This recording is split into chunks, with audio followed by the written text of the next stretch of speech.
We all say we understand the value of time. We nod our heads when someone tells us time is precious. But if we truly understood it, would we still waste hours scrolling through our phones, postponing important tasks, or telling ourselves, "I'll start tomorrow"? Here is the uncomfortable truth. Time is the only thing in life that once lost can never be earned back. You can lose money and make it again. You can lose a job and find another. But a single moment, once gone, is gone forever. And the saddest part, most of us don't realize this until it's too late. Today's story is about a father and his son. A father who watched his son waste day after day, and instead of giving another lecture, he handed him something unexpected, an old watch and a powerful question. A question so simple that no one in the market could answer it, but its meaning changed the boy's life forever. So stay with this story until the very end, because sometimes a single story heard at the right time can wake up something inside you that years of advice never could. In a small town nestled between green fields and dusty roads, there lived a father and his son.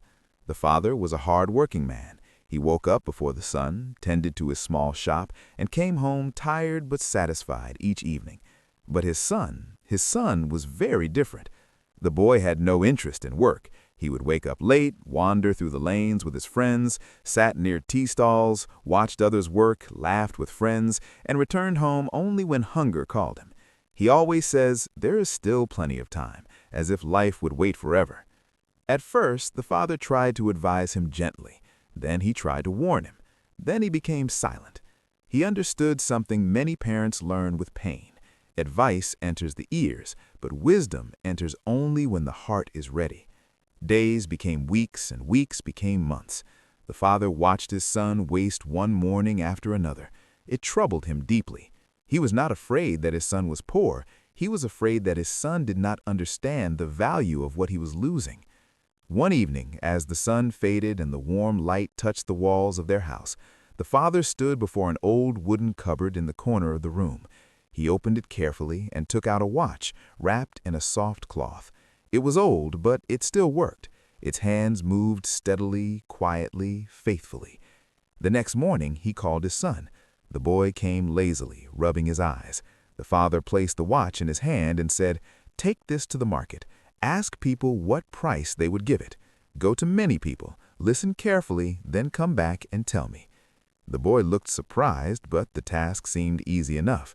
He slipped the watch into his pocket and walked toward the busy market road. The market was alive with noise. Vegetable sellers called out their prices. Shopkeepers arranged goods at their doors. Buses came and went, raising dust into the air. The boy took out the watch and showed it to different people. At the first shop, a cloth merchant looked at the watch, turned it over, and said, 500 rupees, not a rupee more.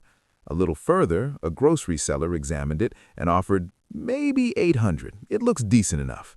Near the end of the lane, a man sitting behind a pile of steel utensils glanced at it and said, "I would say 1,000, give or take." By afternoon, the boy returned home. The father, as expected, asked, "What did you learn?" The boy replied, "Everyone said something different. One said 500, another said 1,000, another said 800. No one agreed." That was all. The boy expected an explanation, but none came. The next day, the father called him again and gave him the same watch. This time he said, "Go to the market and ask people not the price of the watch, but the price of the time inside it." The boy stared at his father. The price of time? What kind of question is that? "Just go," the father said calmly. "Go and return." So the boy went. At the first shop, he asked the question. The merchant burst out laughing.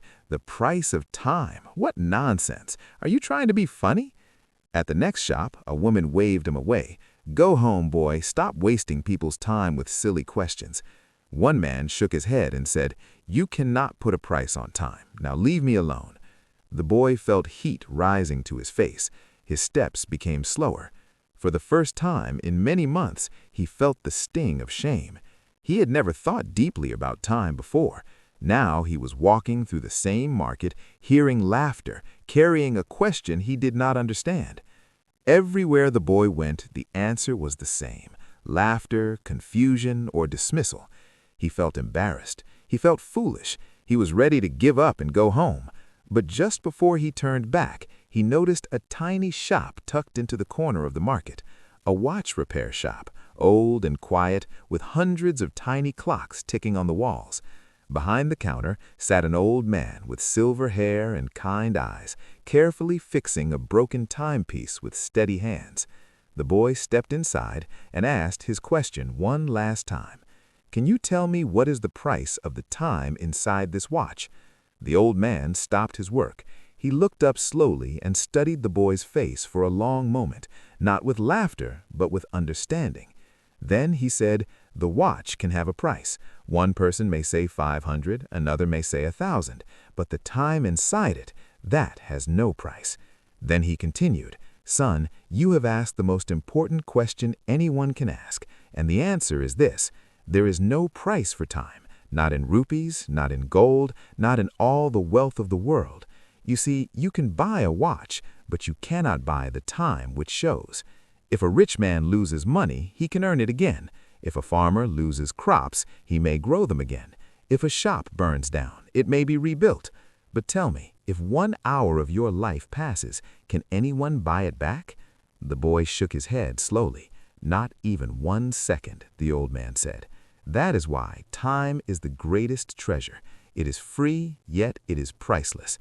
The shop was quiet except for the soft ticking of many clocks.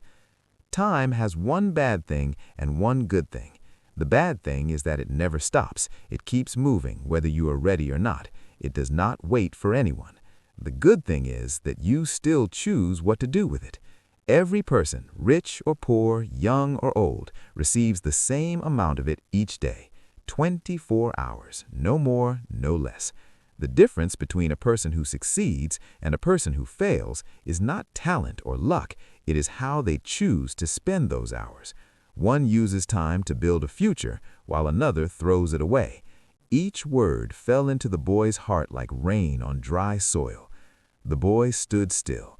Something deep inside him stirred, something that no scolding or lecture had ever reached. The old man's words did not just enter his ears, they entered his heart. His eyes lowered. "I understand now," he whispered. The old man handed the watch back to him and said, "Then don't just understand, change." He rushed home.